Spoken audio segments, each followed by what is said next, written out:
retell was the major instruction verb. Post-test questionnaires, asking what do you think this study was about, showed that no one of the subjects were thinking about eye movements or mental imagery. Instead, they all repeated the story that we'd given them about pupil dilation and mental workload. The eye tracker that we used was an SMI iViewX headset with Bohemia's magnetic head tracking, and it looks like this.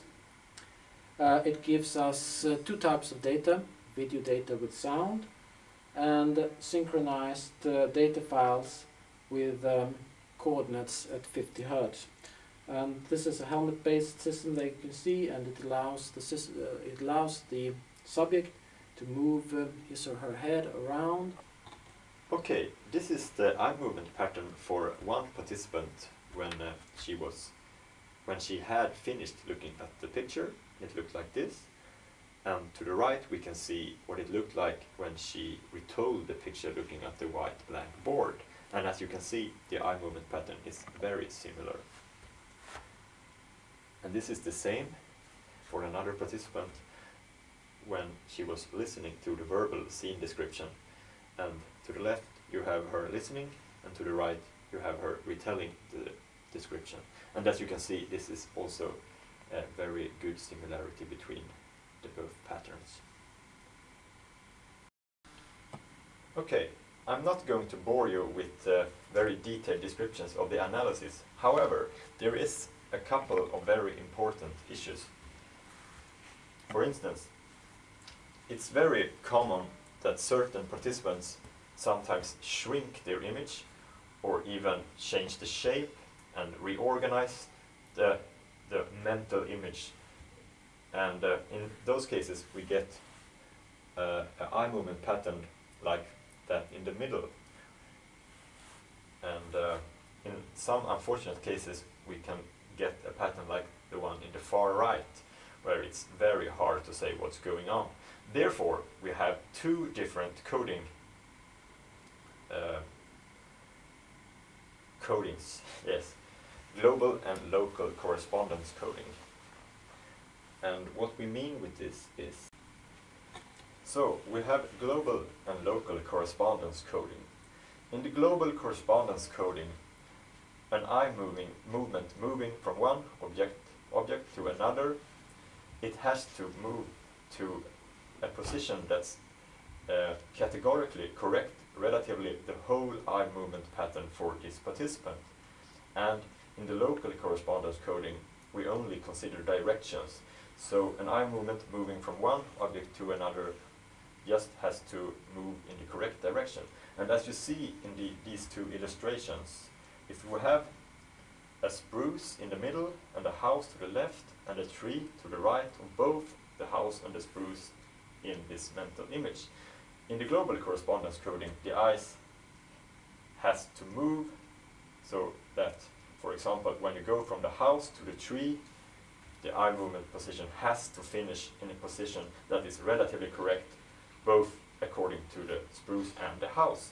But as you see in the local correspondence coding, for the eye movement to be correct when it moves from the house to the tree, it doesn't matter where the eye movement is finishing. It only considers the direction moving to the right. So, an eye movement in these both codings is either correct or not. And to be able to analyze this, we have to know the probability of making the correct eye movement to the correct position by chance.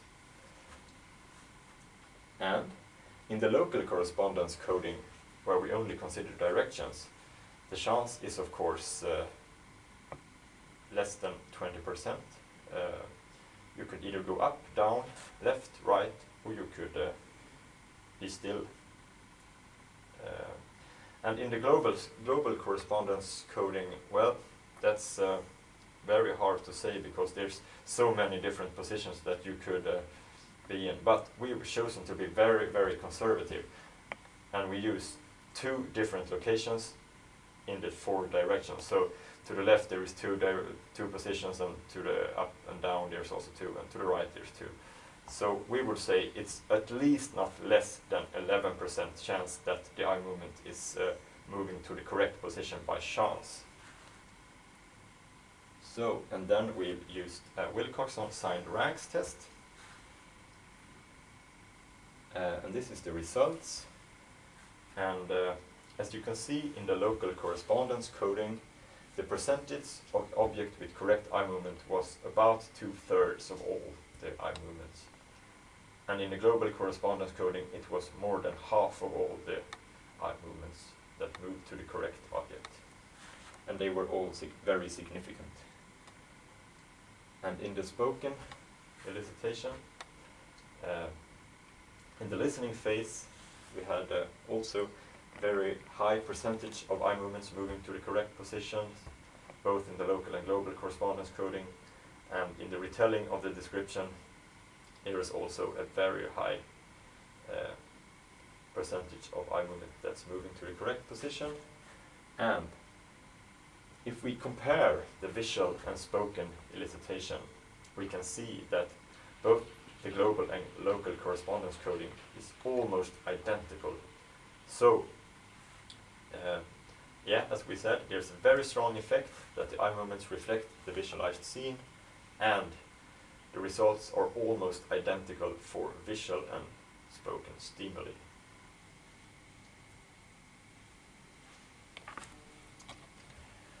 So the result that we got in this first study indicates that subjects are actually painting the visualized scene with their eyes, and in the sense that the eyes reflect the attention shifts in a mental image.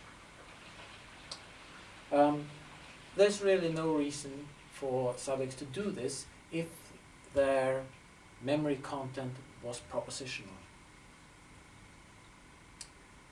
There is one problem, however, and it's the so-called visual indexes that have been proposed by Zenon Polishin and other researchers. Visual index theory says that the eye movement study that we are making are not really showing that mental imagery is pictorial in nature. The reason that subjects move their eyes, according to Polishin and the visual index people, is that subjects take their propositional concepts and associate them with positions on the whiteboard. So I would take my tree, for instance, and put that on a little bump on that part. I will take the woman and put that on this position. And then when I want to remember it, I just look at the positions to remember the propositional content. So in that case, what we've measured is just how people look at propositional content positions on the board. And of course, in that case, the results that we've showed you would be invalid. Now, the solution to this problem is to replicate the entire study in complete darkness. So what we did was, we set up the same experimental design, but instead of having our subjects looking at a whiteboard, we had them sit in a completely dark room, looking out into sheer darkness, and measured their eye movements in exactly the same conditions, with listening to a story, retelling the story, looking at a picture and retelling the content of that picture. We had to make minor modifications to the eye tracker to be able to record in complete darkness, but it could be done. So, we increased the number of participants, just to be on the safe side. You never know what happens when you start recording eye movements in complete darkness. And they are still balanced for 6.